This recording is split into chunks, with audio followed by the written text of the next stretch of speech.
we are going to move on to our GEO-82 review, which is, if you're not aware of what this is, it is a new adults-only lounge that opened on Wednesday at Epcot. And do you want to describe the theme of this? Sure. The theme is, and this is directly from the website, so you know it's true. This is an iconic space to savor the moment. Discovered sophisticated hideaway nestled within the iconic geodesic sphere at Epcot that's home to Spaceship Earth. Here you can experience global flavors blended with culinary artistry and classic cocktails in small plates. And it even goes further and says go back in time. The name GEO-82 is a nostalgic nod to Spaceship Earth, which opened in 1982. At GEO-82, you'll be immersed in the storied history and enduring legacy of this timeless Epcot icon.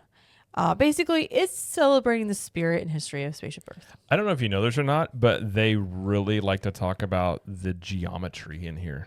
I have more about that in a little bit. Because Geo clearly is talking about the geometry. Because there's just those Spaceship Earth shapes everywhere. Yeah, those tiles. All right. Well, now that we know what it is, let's talk where it's at. So this is on the back side of Spaceship Earth. If you've seen Spaceship Earth, you walk into the park and you go to the right of Spaceship Earth, right entrance. You go inside Project of Tomorrow doors, into the right exit with all the games and all that stuff like there. It's right there. Yeah, like there's no signage though. So like if you're looking for someone to see like, hey, GEO-82 this way, GEO-82 on the outside of the building, you will not see it. So is it like a speakeasy? I mean, honestly, like if you don't go out that exit from Spaceship Earth, you wouldn't see it. If you go out the other side, you wouldn't see it. I think a speakeasy would be an interesting concept. You got to have a password to get in. Well, like what they did was they put the GEO-82 like that like not completed like shape thing, you know, that their logo is. They put that on one of the walls, and then there's a hallway that you have to walk through to get to the check-in desk. And it's like it's gold and it's really pretty. But it's that as soon as you walk in those doors from the outside, it's right there. So it's hard to miss once you walk in the building. But some people maybe not know where to go. It's also a good way to keep the riffraff out. Those damn riffraffers. And the riffraff being children. Okay. Because they're not allowed in here. This is adults only, and they are very strict about that. Yeah. Don't even try. Don't even try. Like, listen, what do you think this is, a theme park? Get the kids out of here. It's true. Sorry, I just feel like that's maybe what they're doing there. Just being really mean to kids. You're like, wow, this is really aggressive. Okay, so now we know where it's at here. Let's talk about what's the decor and the vibe of the lounge like. So it feels very upscale, very fancy. As soon as you come up the stairs, so you go through that hallway, you have the check-in desk right there. And then you have either stairs, like a circular stairs, or you can take the elevator up. And as soon as you get up to the second floor or take the elevator and open it, they present you with like wet towels to like clean your hands. And it smells really good. Like a spa. See, I immediately would be like, this is not for me. Oh, this place is not for you. Let's just go ahead and say that right now. This is not a place for Jared Lee. I think there's multiple reasons it's not a place for me. Yes. But the minute you start throwing in hot towels or like they're cold towels actually. Cold towel? Who wants a cold towel? They felt nice. Well, I guess it is Florida. Yeah, they felt nice. But it's like that's like the same thing as like bathroom attendants. If I go into a place as a bathroom attendant, I immediately like I don't belong here. Well, like as soon as I'm not going to the bathroom because I don't want to tip a guy for giving me a towel.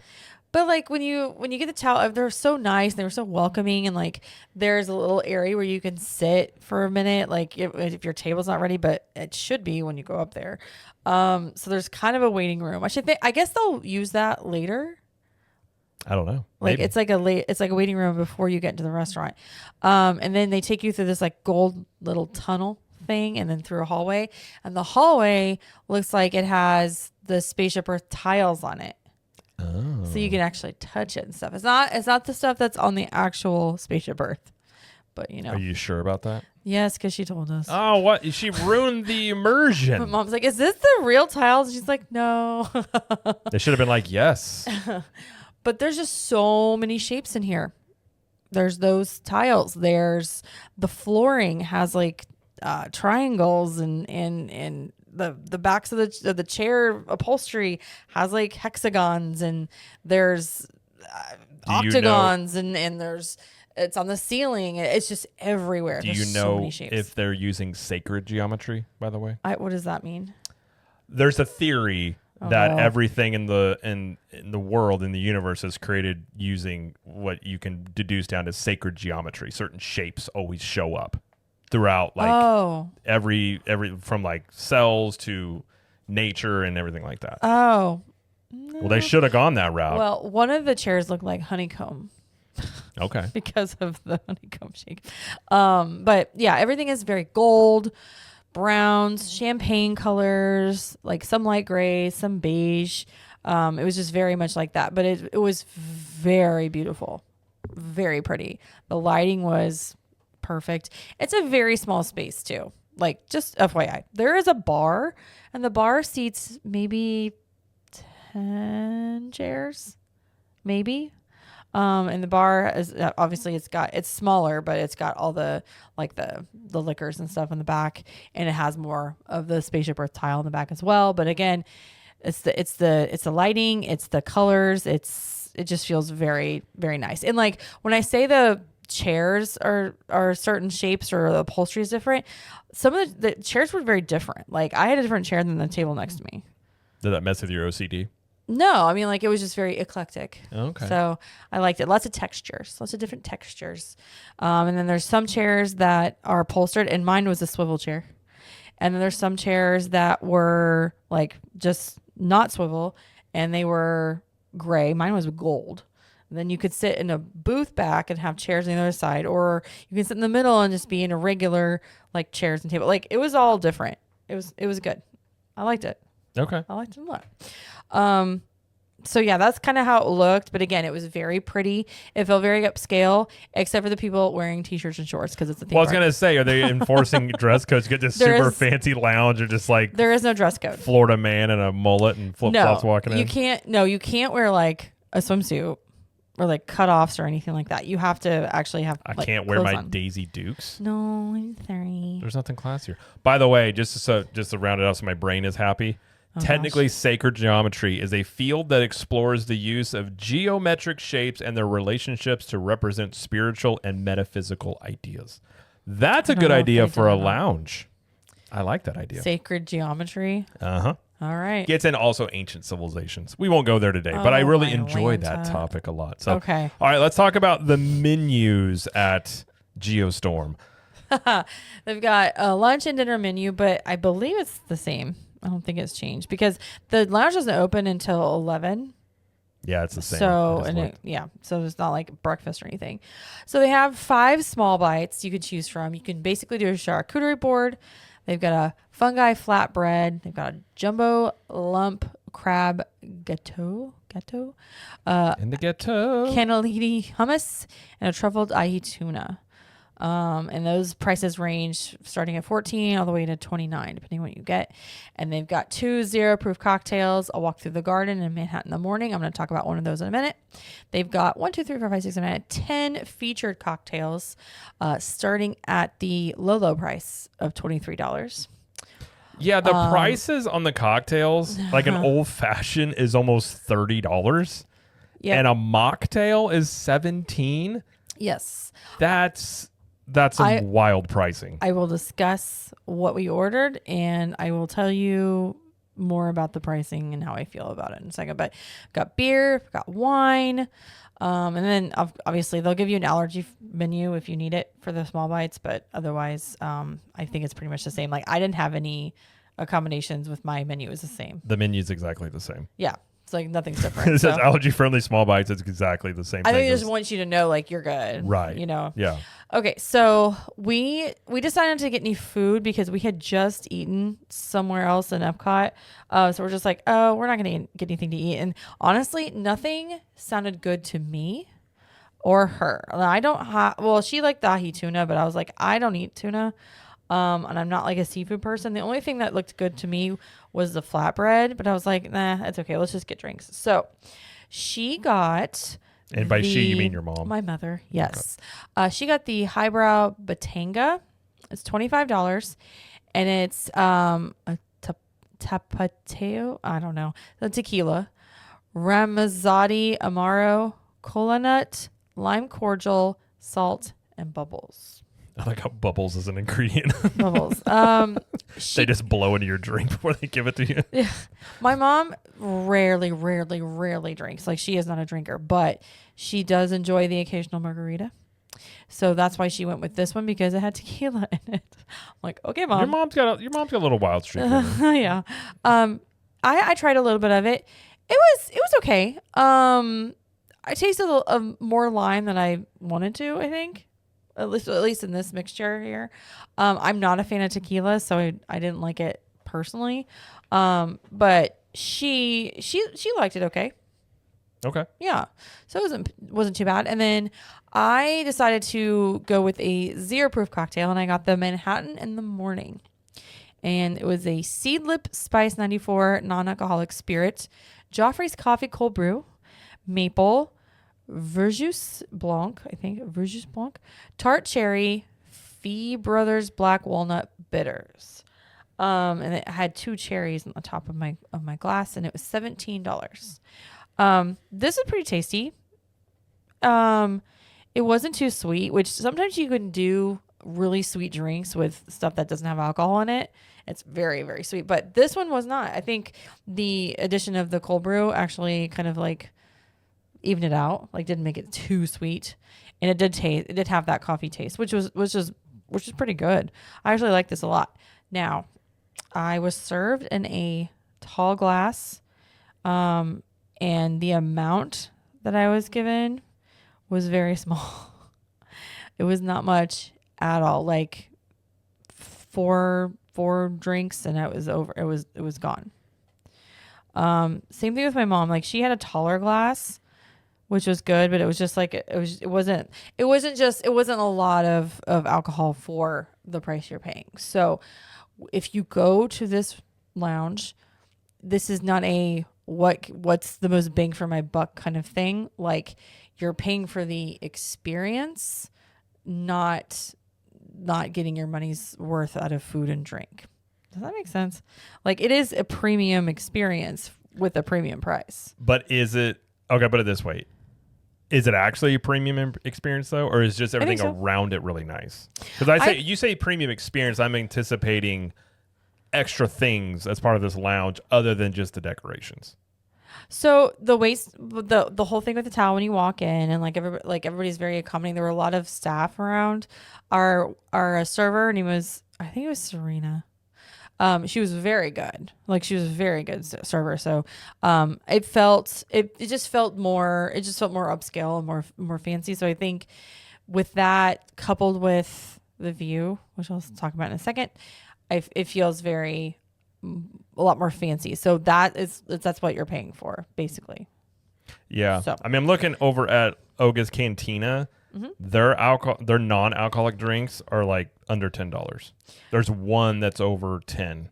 Right. So, and most of their alcoholic drinks are like under 20. So they're definitely much higher here than even Oga's. Correct. But again, you're paying for where you are, the fact that it's adults only, and the view as a big part of it.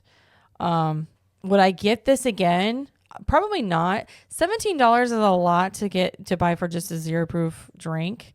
But again, like, I just was trying it, and I would probably get the drink that had rum. Which one was that one? It was the strawberry and coconut right hand. It's got some rum in it, and I was like, I would go with that one if I was gonna get alcohol, but I decided not to. Anyway, so it is pricey, but that's the price of this experience. Is you're gonna pay a little bit more, I guess.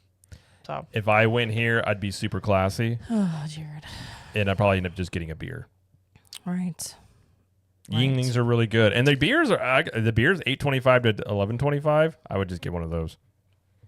Yeah, that's fine. That's just what you do. I have a thing about now that cocktails have gotten over $20. I just have a hang up. Thing is, though, like, if you're from like New York, the Northeast, anywhere, people are like, yeah, this is what drinks cost. This is what the food costs. Like, they're used to it. But you know where I'm from? We're from the Midwest. That's right. And Midwest is lower cost of living. Things are cheaper. No, Midwest, you understand, you value. Oh my god. Value is about the Midwest. See, I love the fact that I live in Florida, but I like being from the Midwest. Okay. I feel like that's a good mix. All right, so how is the view? The heralded view of this place? I guess that is one of the main selling points of this lounge is the view. So if you've ever been in World Celebration, you've looked at Spaceship Earth, you'll see where the windows are. I mean, they face like the back panel thing. I guess it looks like a panel, but it's just windows. And that's the view of World Celebration into World Showcase. We were sitting on the very, very end, kind of right where Connections Cafe is over there. And our view of anything in World Showcase, like if we were trying to see anything like if we had fireworks or whatever going on, we wouldn't be able to see anything because there's just big trees blocking our way. So we could see down by Connections Cafe and a little bit into World Celebration, but nothing else. Now, if you were in the middle part and you had the fireworks experience that they are selling, and it's $180 per person, and they line you up at the window in those tables, and they provide you with drinks and small bites and then some desserts that are not on the menu, and then you can watch the luminous fireworks show. If you are on those seats, you would have a much better view. I would hope so. I mean, yeah. But I mean, from where we were sitting in the corner, it wasn't great. Now, if you're also sitting back toward the bar, because the bar's kind of like inside there, you wouldn't be able to see too well outside. So, I mean, like if you're going for the view, there's a chance you may not see very much from where you're sitting. It just depends on where they sit you.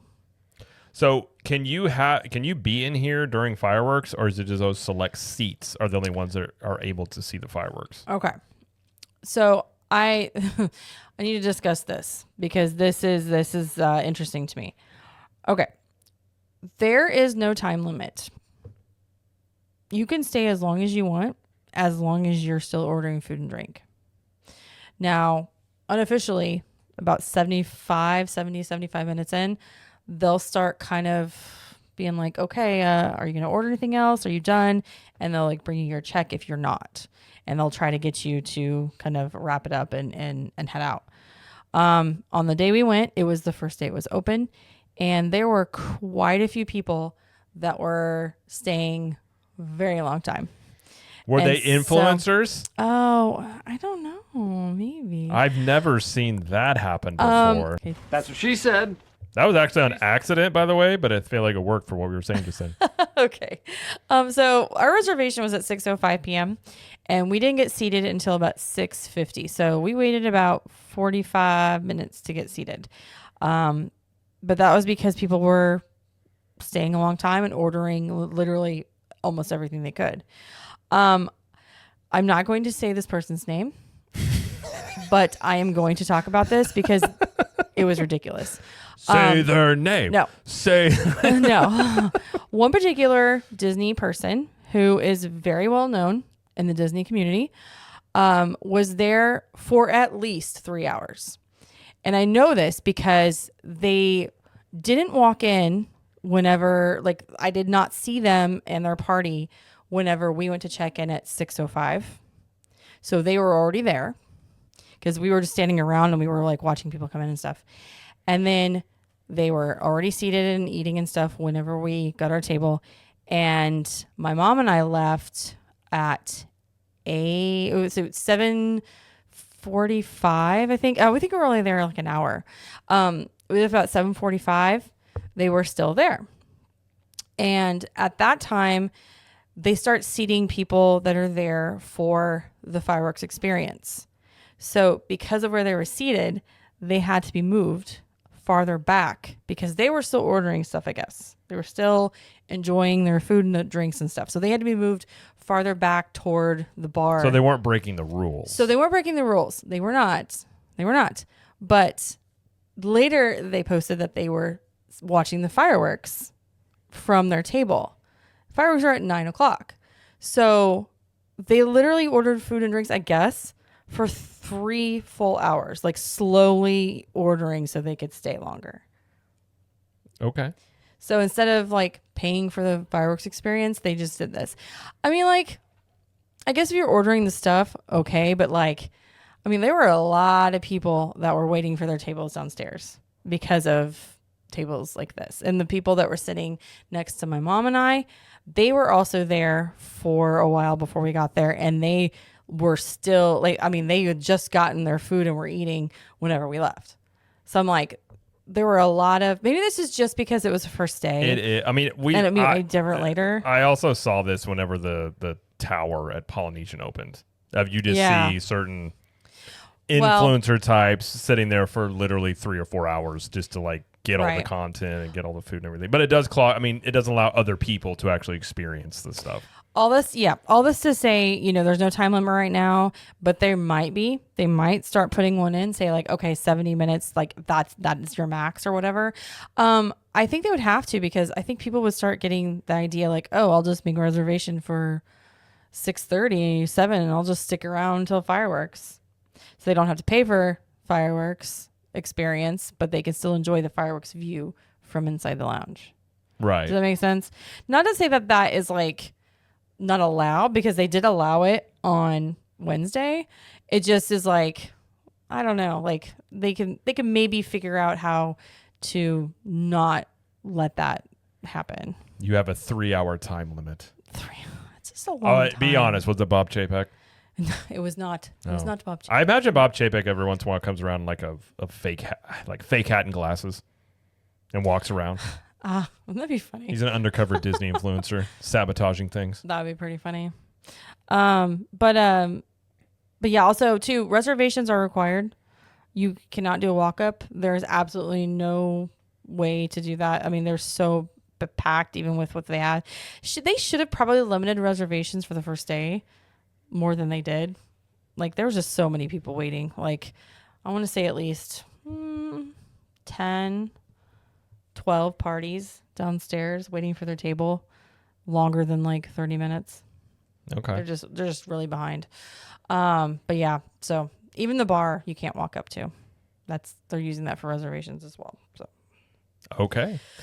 So anyway, that put a kind of taste in my mouth. But first day, you know, they're figuring it out. You know, hopefully, if any of you that are listening are going to go soon, they've worked out all the kinks and stuff. But it's first day stuff. You know, that happens.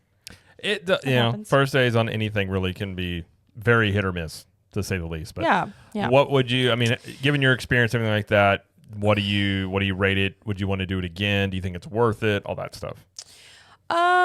So based on the fact that I didn't see any food items that I wanted to try, like that I was dying to try. And you know, the price of the cocktails is a little more expensive than we usually spend as semi-locals, you know. And the fact that it's hard to get a reservation, I don't know if I would go back for a while. You know, it's a great experience, and again, getting to see the views and being there is really beautiful. But this is not something I would do like every time I go to Epcot. Like I would be broke, spending all like hundreds of dollars, because you could drop like $300 easy here, just in like alcohol alone. I mean, yeah, you probably could. Yeah. So I don't know. It was a nice experience. It's like I said, it feels fancy. It's great that it's, you know, available for just adults. And I'm sure there's a lot of adults out there who are really happy, because, you know, a lot of people don't like when all the crazy kids on vacation are, you know, I mean, when I go to a theme park, the last thing I want to see are those dang kids enjoying the park with their dang families. So I'm happy that they have a secluded place to enjoy kid-free elements. Yeah. Because how dare they? But at the same time, it's like there's also people in t-shirts and shorts because it's a theme park. So you're not going to get like the fancy, like not like Victorian Alberts or anything by any means. There's no dress code. So I'm not going to lie. That is kind of funny to me that they've made this very like it's an upscale lounge experience. And you're going to have people walking in and like jeans and a t-shirt and flip-flops. It's like, yeah. I mean, sorry to say, like I was. No, but like we that's have been the at the thing. parks If all you're day. gonna have an in-park lounge, that Yeah. is going to be the case. Like Right. you know, it's like that's why I think it's funny to like make it this upscale thing whenever you have that element of, you know, you're in a theme park. Yeah. I mean, I'm not gonna lie. Like, is it cool that it's here? Yeah. If this is what your thing and you want to do it, go for it. Like, great. Is it something I'll do anytime soon? I don't know. I don't know. Well, if I go here or when I go here, I will just get a beer Okay.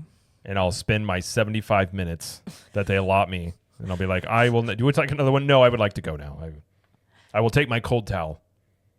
Okay. Did they give you more than one cold towel? No, just the one. You get to keep it at your table, or they take it away. No, they took it. You had to put it in this little can. Oh, I forgot the coolest thing. So they didn't have souvenir glasses for sale. They had like it says GEO-82. They didn't have for sale. They're like $50 or something. I don't remember how much they are, but they were giving it to everybody for free as we exited the restaurant. That's kind of shocking. I was like, oh, we get this? Like, I got one. My mom got one too. Like, not just like per party. It was every person got a free souvenir glass. Did you tell them you're married to me and you needed another one? Well, since my mom lives with us, now we have to. I was trying to say, if you told them that, they probably would have taken yours away from you at that point. No. So never mind. No, but I thought that was a nice touch to, Yeah. you know, to give away. Because there were a lot of people that wanted to buy it and they were like, well, we're not selling them, but here it is. I mean, that is very rare. Very rare. That Disney just gives things away. And you showed it to me. It's actually a nice wine. I It's guess nice. it's a wine glass. Yeah, it's got somebody's name on it. Luigi. He has his last name wrong. Mario and Luigi? No, but it's really light, like printed on the stem of the glass. It's pretty. It's really pretty. I thought maybe. So I thought that was a very nice touch for a first day experience and like feeling like, okay, this is quite fancy. And I was like, yay, a souvenir. Well, there you go. Okay. So you enjoyed it and you would go back. I did enjoy it. I would go back, but just not like super often. You know, like again, nice views, adults only. You know, it's just a little more expensive because I don't drink a lot anyway. Like very rarely do I drink at Disney anymore ever.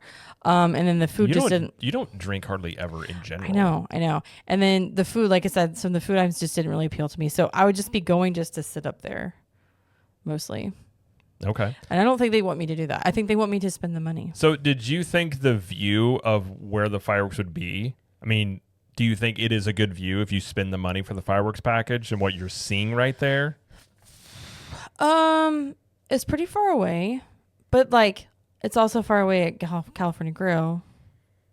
But it's also California Grill. Well, they do pump the music in to the lounge, so you can hear it from the lounge. I don't know. Well, that's not very definitive. I don't know. I mean, I've only seen like video clips of it, so it's hard to say. I mean, it's just a straight on view though of right. it. So I mean, my whole thing just from the outside looking in, I've always fireworks are something you typically want to experience outside. Like, yeah, you know, I don't know. Because at California Grill, you can go outside. Well, just in general, koozies, you can go outside. Any fireworks show you see, like part of the cool thing about fireworks is the boom, and you feel it, and you're like, That's that's true. cool. Like to me, I'm just it seemed to me from the stuff I saw, it's a unique view of the fireworks. Yeah. You know, I guess it just depends on what you want out of it and what you're going for, but Yeah. Well, I don't know. It's just what it is. So. I don't know. I don't know. I can't speak on the fireworks part because I didn't see it. But based on where you were sitting, I mean, you'd have a decent view, I guess. But I mean, it'd be kind of hard to see the fountains in the middle. Like you can see them a little bit, but it's not like an amazing view. Right. I don't know if you know this or not. You're supposed to have really hot takes. I'm you're supposed to just come in real hot with something. I'm so sorry. We'll spice it in. I didn't feel like badly or like super excited about this one way or another. It was good, you know, again, but the food and the drinks, like not really appealing to me.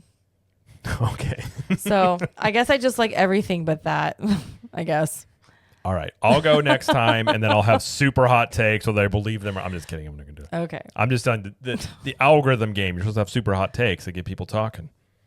Okay, well, can we just not stay there for 3 hours, people, and be, The thing is that Do that? stuff dies off after like the first couple of weeks because you just get all the people that you're gonna have an onslaught of vloggers and media and everybody talking about it. I am curious. I kind of wonder if there's some similarities here between this and like the Star Cruiser, in that I said when it first opened, it was going to have a lot of people wanting to do it. I had lots of questions about the longevity of it. I kind of have the same thing here, given price point it's at, no kids allowed. Like, what does this look like demand wise a year, 2 years down the road? You know what I mean? It is a small space though, which you don't have to fill up a lot of seats in here all the time. But oh, that's a good question. I don't know. That is a wait and see game. right, obviously. I'm just saying that's kind of the vibe I get about this, is just wondering how this is received over time and not, the brand new thing, because obviously it's going to be very popular when it first opens sort of situation. But Yeah. So- I mean, to be honest, I'd rather go to Nomad Lounge and Animal Kingdom because I like the food better. And I've had like a couple drinks there now, and they're like delicious and not outrageously priced. okay. And I don't know, like you still have good views of the water over there, and Okay. oh, All right. that's just my take, my hot take. That's Jamie's hot review take. Hot take. Hot takes by Jamie. Oh my gosh. That's what she said. What? I just wanted to use it. I don't know. All right. I got to use my soundboard more. I'm sorry. I don't use it enough. Okay. Well, we'll have to make a point to using it more. I will do my best. Okay.